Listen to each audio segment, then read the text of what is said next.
Ooh.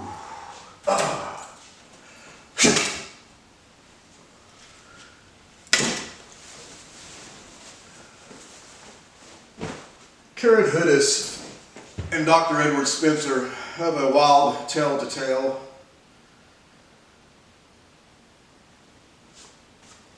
Dr. Edward Spencer believes that the Homo Capensis, the elongated skull people, are not extinct and they're still living amongst us. Obviously they're not. You don't see them at the grocery store or anything like this. And Karen Hoodis has information. I'm not saying this is true. I'm not saying I believe this, but it is fascinating and a bit frightening, the information that she has. She is an officer at the World Bank, which is the bank that finances all the other banks. They issue the money for the banks that issue the money. They're where the dollar stops there at the World Bank. It's an international organization. It does not have ties to any country supposedly or anything like this. And Karen Hoodis believes that the Homo Capensis people run the World Bank. So if you asked some people, at least, these big-headed motherfuckers are still alive, they live in hiding, and they control our money. Put that in your fucking pipe and smoke it, huh? Fucking A. Anyway, the official narrative about the elongated skulls is that these are people that have been subjected as infants to cradle boarding. Cradle boarding is a worldwide practice. It's not used very much anymore, but up until just only 100 years ago, it was widely practiced in several different parts of the world, wherein the infant was put in a cradle, like, to be carried around by their mother and stuff, and just like, the cradles that we have, with one glaring exception, and that is the infant's head was bound to the flat surface of the cradle that goes behind there. And as you know, an infant's skull is malleable. And so, taking that fact into consideration, however the tradition began, the people started making cone heads of their own children and stuff. So you would grow up in a community of cone heads, basically. And the official narrative of archaeology, mainstream archaeology to this day, in the university system, which is the Prussian education system, okay, that's a whole other subject right there. And I do come from a family of educators, university educators, and it's a proud heritage, something I'm proud of, but once I learned what it's really about, it was kind of quite sickening. Archaeology is a sham. Modern day archaeology is just total 100% bullshit. An archaeologist, they're basically just a liar or a fool. I'll debate any archaeologist. It's just all lies. As opposed to, say, chemistry. You go to the university and you get a chemistry degree. Well, you got to be able to do something. You got to be able to mix some potions or something like that, make some shit blow up, make a polymer plastic, something to make the tires, or you be able to do some fucking chemistry, huh? I mean, that shit's real. Know all your damn formulas and stuff like that. There's many advances in mankind had to do with chemistry. There's no advances in mankind that have anything to do with archaeology. Because it's a total lie, and it's been a lie for at least probably almost 200 years. Complete fucking bullshit from beginning to end. Almost everything you learn in there is a fucking lie. Everything you learn about this country in regards to archaeology is a lie. The United States of America, it has some of the richest, archaeological sites in the world that you'll never hear about. They're called, because they call them Indian burial mounds. In other words, ho ho ho ho. I don't mean to do a cartoon type thing. That was disrespectful. The American Indian traditions and culture are very important to this country. They're very important to the world. And if you ask an American Indian, what's inside Indian burial mounds, they may tell you that they don't know, and they may or may not know, but they'll tell you what's not in an Indian burial mound, and that's Indians. There ain't no Indians in Indian burial mounds, all right? That's because there's giants in there. Giants are a reality. It's not even debatable. You can get on the internet right now and find hundreds of newspaper articles from the late 1800s from all over the world talking about discoveries of giants. And the United States of America is just full of giants' corpses. But they're called, the places where they're buried, they call them Indian burial mounds. And guess what? If you go dig up an Indian burial mound, you'll get 99 years in jail. They don't fuck around on that, huh? They don't want you digging up any Indian burial mounds. I wonder why, right? Fascinatingly enough, my new book is out. My Family Created the National Security State. In parentheses, no need to thank me. This has to do with my great uncle, my father's uncle, the late congressional leader George Mahon, who controlled every dime of the United States defense budget for over 40 years. That's Army, Navy, Air Force, Marines, all of that money he controlled. And he started a few other projects, a few other agencies that you may have heard of as well. He created the NSA. He created the CIA, the FBI, NASA, Operation Paperclip, MK Ultra, the Manhattan Project. Just go down the list. All of that stuff was created by my great uncle. So please feel free to go to the website http://www.youdon'tknow.io and buy the electronic version of my book for $8. And learn a little something about this world that we live in, that we've been lied to so much about. That's pretty much the only whistleblowing we do on this show. The show You Don't Know is mostly about Earth mysteries, megalithic ruins, elongated skulls, the Ghost Light Road phenomenon of East Texas, blood sacrifice rituals all around the world, yada, yada, yada. We don't get into any of the really dark, ugly stuff. You know what I'm talking about. And there's plenty of other people covering these terrible sounding subjects, and so we don't need to, and we don't discuss those subjects. Our banksters or anything like that, they're stealing all this our money, we don't get into that.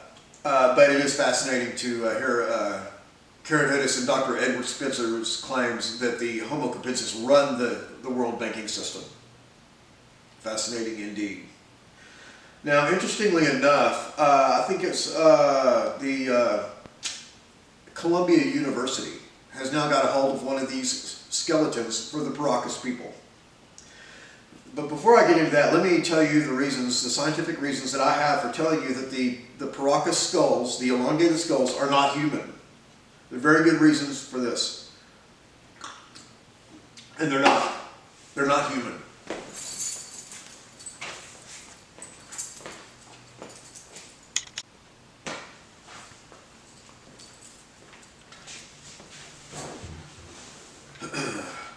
We stayed at Cocopelli backpacker, a hostel in Paracas, and like I said, the museo was closed. But we learned from a man there at Cocopelli, he had been hired along with a group of men to take the skulls to Ica. And what he told me, and so that's how we knew to go to Ica to examine the skulls. And what he told me is where they delivered those skulls was to the warehouse, which is right behind the main museum building where we saw the skulls. And in that warehouse, he said, that warehouse is about a block long, the ceiling is about 20 feet high, and that building is filled with elongated skulls from the ground all the way up to the ceiling. Thousands upon thousands upon thousands of elongated skulls,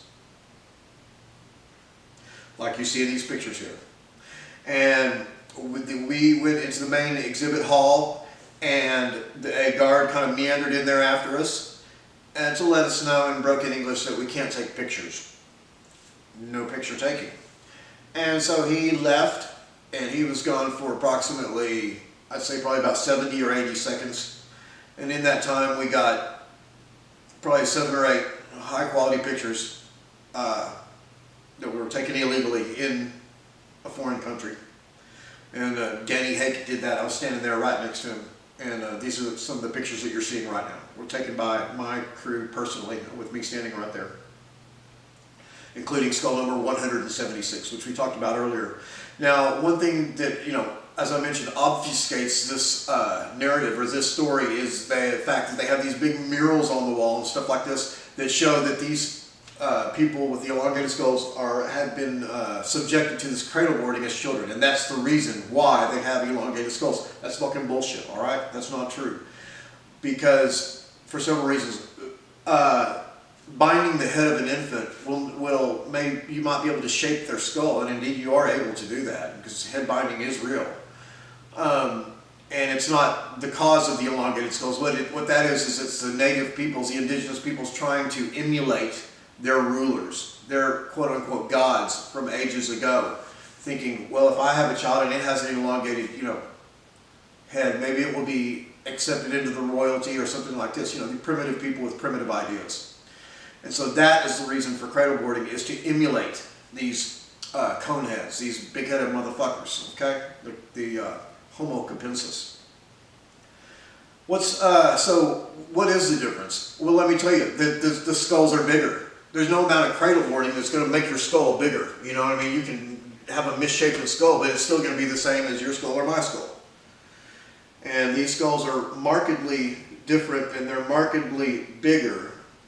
And this is something that I have discovered. This is something that a fact or an assumption, or whatever you want to call it, theory, that I came up with on my own. The elongated skulls that we're allowed to see, except for now they're coming out with some others. For instance, Braden Forster is now showing a skull that's 21 inches long. From chin to like the top of the cone head, almost 2 feet. All right? That's not a human skull, okay? And so what it is this is I've discovered. Except for that one and some ones that are starting to come forward now, the elongated skulls that we've always seen for decades and decades, and the ones that are on display, are the skulls of female Homo Capensis. And unlike the human, now they can tell the difference between a man's skull and a woman's skull with forensics, CSI and everything like that. And obviously we know that in general a man's skull is bigger than a woman's skull. There are some other differences, but truthfully they're about the same. Relatively, they're the same size. Even a big man's skull and a small woman's skull, yes, there's a difference in the size, definitely. But not like the difference in the size of the Paracas people. There's a huge difference. The male skull is twice the size of the female skull. It's just, I guess, a characteristic of their race. And so they've always shown the female skulls, which are closer to our size, so people won't become alarmed and say, or draw the obvious conclusion, hey, these people are not human. These are not human beings we're dealing with right here.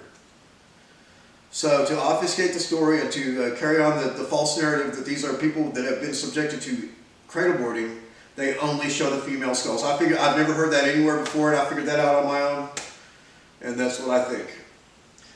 Now, to make matters even more confusing, once you get there and look at these skulls in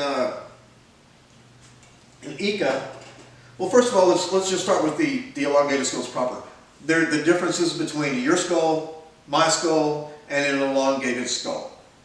On the human skull, you have 3 plates. You have 3 plates on the top of your head.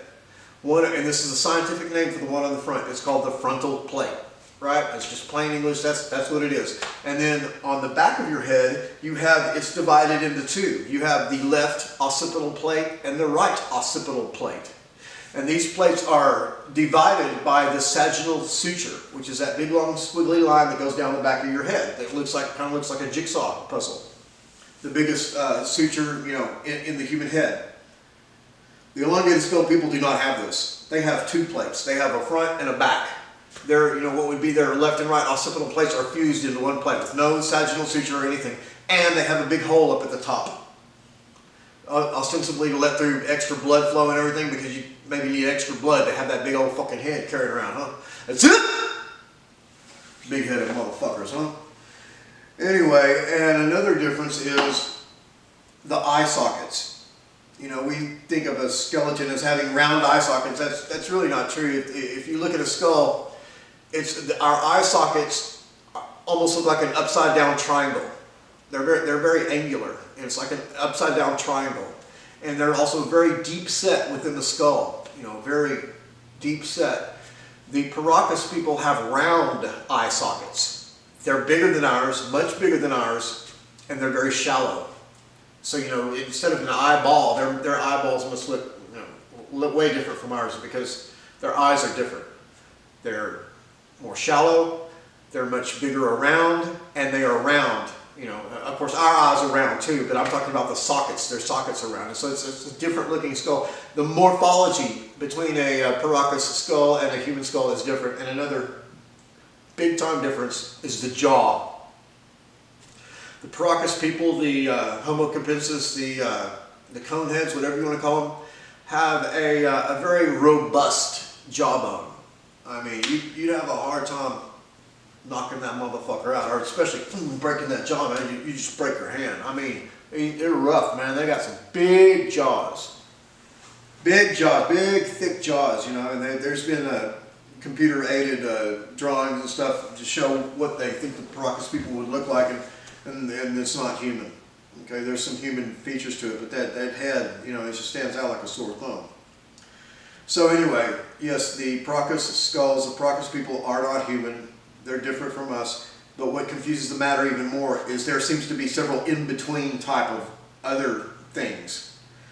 In other words, another characteristic of the Paracas people is they almost all have red hair. Okay, well, so what? Humans have red hair. Not like this. This is a different kind of red hair. This is like an auburn, deep auburn red hair, like my dog has, my Gunther, my Australian Shepherd, my Aussie. Almost that exact same color. And so here you see in the pictures that we took of the mumias with very long hair. Well, so what's interesting about it is all of the elongated skull people have this red hair, I think. But then there's also some more human-looking people that also have this red hair. And there's no one in the world today that has this color of red. It's just it's almost brown, but it's just the deepest red that you can imagine. It's just a different color than what humans have. And then there's also skulls that are big, but they're not elongated, but they have the massive jawbone. So it's like there's different shade. There's more. It's more than just an if and or thing, you know, or two different things to compare. There's several things going on right there, and so that just deepens the mystery. But mainstream science has, for some reason, probably the reason of wanting to support the Anunnaki narrative, which is a false narrative, which is a narrative that we're being given from shows like Ancient Aliens and stuff like this. And it has to do with the disclosure when they finally, you know, come around and say, oh yeah, aliens have been with us the whole time, this and that, and everything like that. And everyone's saying, oh, we knew it the whole time, you know, it was a MUFON and, you know, Roswell and all this shit. It's a load of crap, man. This disclosure that everyone talks about, oh, if the government would just give us disclosure. Disclosure means that the government would reveal the secrets for the betterment of mankind, you know, to let us in on the secret of these aliens. There is no disclosure. There never will be a disclosure, even if they admit there's aliens, because there never was a cover-up. We have been indoctrinated to believe that there's been a UFO cover-up. You know, these damn UFO, you know, believe in UFOs, you know, 20 years ago, you're a nutcase. You know what I mean? You're a crackpot, right? Crazy. Conspiracy theorist or whatever. Now, most people do believe in aliens. Is it because they got over the government cover-up? No. I submit this to you.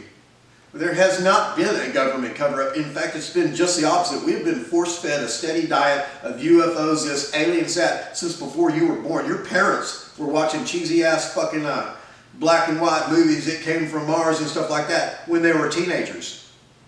I mean, these shows and these programs have been rammed down our throats. Star Wars, Star Trek, Star this, Star that, you know, Laser Commander, you know, Battlestar Galactica. Aliens, aliens, aliens, aliens. There is no cover-up. There never has been a cover-up. It's been a psyop the whole time. Aliens, aliens, aliens. All right? That's what it is. And I was someone who considered myself a progressive 20 or 30 years ago because I openly embraced this idea of UFOs. And so I was, you know, foolishly thought I was ahead of the human race or something like that. Now I'm even that much further ahead because I don't believe in UFOs. I believe in UFOs. I do believe in UFOs, and I'm not discounting the fact that it's possible that there are some entities or something from outer space, whatever outer space is. That's a concept, that's a discussion for a whole other time. Anybody with half a brain who spent 5 or 10 minutes researching knows for a fact we did not, I'm not saying we didn't go to the moon, but we damn sure didn't go to the moon in a tin can or rocket ship. Okay?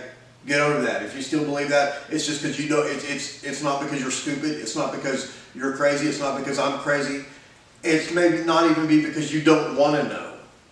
One thing's for sure, you don't know. Because that's that's been proven beyond a shadow of a doubt that none of those Apollo flights went to the moon. Period. Period. When you have a lie, a big lie, this is something I've discovered, another theory that I've come up with myself, or a truth, an observation. There's a million ways to disprove a lie, but there's not even one way to disprove the truth. And so now that the whole moon landing and all that shit's been proven to be a hoax, people take that information and find another way to prove it. So you have, it could be, you know, a science fair project for a fifth grader in India to prove the 90 millionth way that we didn't go to the moon. Because we didn't, Jack. All right, put that in your pipe and smoke it, huh? Call me a fucking dumbass. We didn't.